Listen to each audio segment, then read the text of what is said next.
Voici le problème que la voiture a au niveau du moteur, le bloc inférieur du moteur.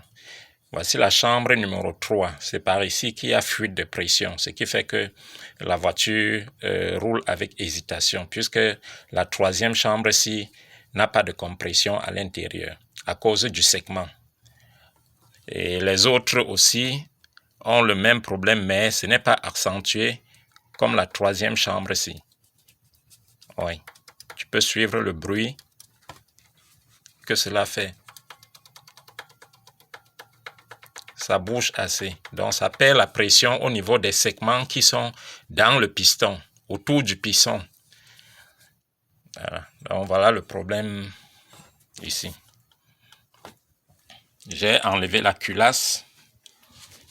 C'est ça la culasse qui avait été travaillée et très bien travaillée. Donc, la culasse n'a pas de problème. Le problème se trouve au niveau du bloc inférieur du moteur. Voilà. Que lors de la lors du surchauffage qu'il y a eu, ça a brûlé les segments.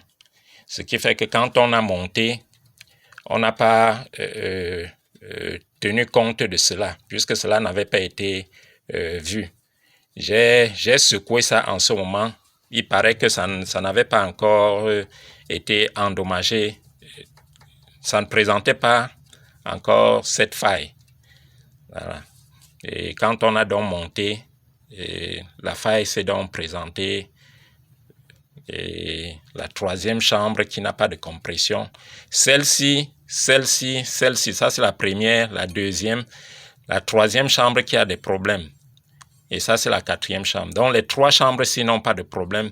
C'est la troisième chambre-ci qui présente la faille. Parce que ici, la compression donne à plus de 120. À plus de 120, ici n'atteint même pas 60. Ou même 30, ça n'atteint pas 30. Ça veut dire qu'il y a fuite au niveau des segments qui sont autour de ce piston-ci. Et celui-ci a 120 de compression. Donc, la quatrième, la deuxième et la première chambre a 120 de compression qui est normal, mais la troisième chambre n'atteint pas 30 de compression. Donc, voilà le problème.